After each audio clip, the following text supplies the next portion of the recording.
Think about this for a moment. A man falls to the ground in front of a crowd. A man whose name carried weight, whose voice inspired fierce loyalty and provoked fierce opposition in equal measure. We are told the matter is settled. One young man, Tyler Robinson, is to take the blame. But the closer you look, the harder it is to make the pieces fit together. Missing footage. Why absence is itself evidence, missing footage is not a small omission. When cameras that should have recorded an event are withheld, you lose two critical safeguards at once. First, you lose objective reference points that confirm or contradict what people remember. Second, you lose the ability for independent analysts to test the physics of the moment, trajectories, positions, timing down to the millisecond. Imagine being able to freeze 100 frames and map exactly who moved where, when. Then imagine not having that option. Without multi-angle raw feeds, what remains are stitched, compressed clips in memory, and those are fragile things. Low-resolution frames, cropped sections, a shaky phone video here, a short broadcast clip there. Stitch enough fragments together, and you get a patchwork story, but not necessarily the whole truth. Security behavior, procedure, or puzzlement. Available recordings show security personnel adjusting devices, smart glasses, body cams, cameras, even as the person remained on the stage. At face value, this could mean several things. They were trying to capture evidence, trying to relay information, or simply recording for internal logs. But the key question is documentary. If those devices were recording, where are the files? Where are the timestamps, the raw metadata, the unedited footage? If radios were in use, why are the logs not public? And if first aid was administered, why do the released clips lack the level of urgency typically associated with liaison? Life-saving attempts. These are not accusations. They are precise operational questions about standard incident procedure and about documentation that normally accompanies any major public emergency. Speed of closure, fast answers, slow trust, investigations that involve witnesses, ballistics, forensics, and digital traces normally take time. Here, the timeline solidified quickly. September 10th, the incident, 33 hours, a suspect located. By September 12th, case closed. Fast answers can be completely legitimate, but they can also short-circuit necessary verification. Were ballistic tests fully completed?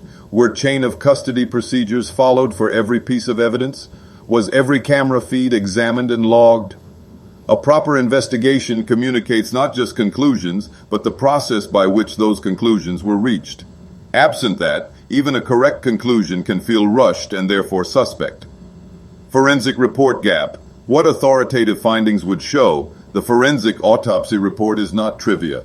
It is a technical document that can answer measurable questions. Trajectory of the injury, estimated range, presence or absence of particulate residue, and timing indicators. Without its release, the public and independent experts remain in the dark. Anecdotes like a puff of air or a broken chain become unverified observations. Repeated enough, they harden into competing narratives. Forensic findings would either corroborate those observations or rule them out. Until the formal report is available, many lines of inquiry remain unfinished. Eyewitness accounts, valuable but fallible. Witness testimony is essential and inherently noisy. Stress, lighting, angle, and the speed of events all distort perception. Two people can stand 10 feet apart and remember different sequences of the same moment. That doesn't make either witness dishonest. It makes human perception complex. Reports that mention a small burst of air beneath clothing or the sound of a chain snapping are leads, but they must be tested. Fabric analysis, residue testing, and ballistics reconstruction are the tools that convert these leads into evidence. Digital footprint analysis, fragments and context, parts of the story hinge on what was found and what wasn't found in Tyler Robinson's online activity. Officials have pointed to fragments of posts and heated exchanges as context for his mindset, but investigators also reportedly found no clear evidence of planning. Those two statements are not mutually exclusive. Someone can exhibit troubling rhetoric without having plotted a specific act. Digital forensics is exacting work. Timestamps, IP and device metadata, thread continuity, and geolocation markers can either build or dismantle lines of accusation. Transparency about the scope of the digital forensic review without violating privacy laws would help the public distinguish between inference and evidence. Scene alterations, what was changed and why it matters. Eyewitnesses reported immediate repairs or activity above the stage shortly after the event. Cleaning, moving set pieces, or altering surfaces at a scene can sometimes be routine for safety or containment. But when alterations happen quickly and without public record, questions naturally follow. Who authorized the work?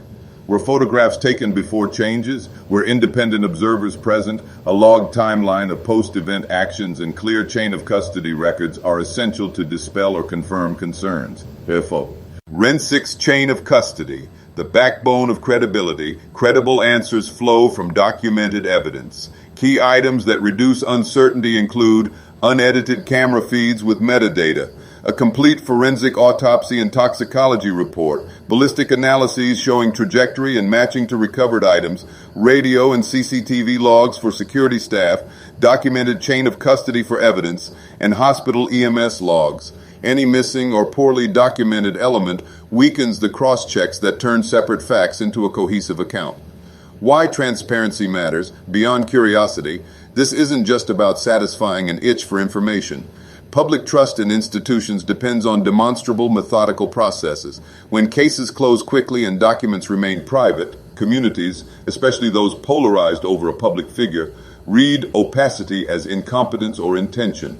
Either interpretation corrodes trust. Rebuilding that trust requires not only answers, but evidence showing how those answers were reached. Behavioral context: calm, shock, or strategy. A suspect's calm demeanor after an event can be read many ways: shock, dissociation, deliberate composure, or something else. Behavior alone is not determinative. Investigators combine behavioral notes with hard data, receipts, timestamps, geolocation, witness corroboration to construct a reliable timeline. It's the mosaic of multiple data points, not a single portrait, that yields confidence. Political and social environment: why context matters. Charlie Kirk's public profile complicates the picture. A polarizing figure changes crowd behavior, media framing, and political stakes. Authorities might aim to prevent panic or escalation. That is understandable. But understandable caution should not become blanket opacity. The middle ground is clear communication. Explain what can be shared now, why some items must stay sealed temporarily, and to provide a timetable or process for releasing withheld information. What the public should demand: concrete steps. If the public wants clarity, raise specific documentable requests. Release unedited camera footage where possible, or explain why release is restricted and provide independent review. Publish forensic and ballistic findings, or explain legal obstacles. Disclose chain of custody records, and make security logs and communications available where appropriate. An independent forensic review, or at least the presence of neutral observers in evidence handling, would help restore confidence. Grief and accountability can and must coexist. Candlelight vigils and memorials are symbols of communal sorrow. Calls for transparency are expressions of civic responsibility. Respect the family's grief while insisting on processes that lead to credible answers. Until outstanding questions are addressed, the emotional cost to a community and the practical cost to institutional trust will continue to grow. Practical next steps for those who want to help: ask for precise documents, footage, forensic autopsy report, ballistics, logs. Record and preserve any first-hand material legally and share through proper channels. Support independent review by forensic specialists. Hold officials to a public timeline.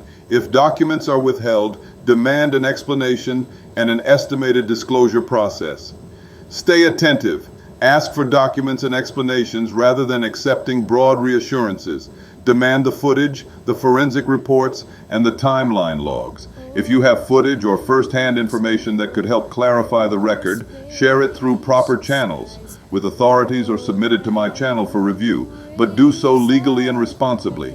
We will examine every lawful piece, compare timestamps, check metadata, and place each item side by side with official statements. That method, methodical evidence first, is the only way to separate rushed conclusions from conclusions supported by data.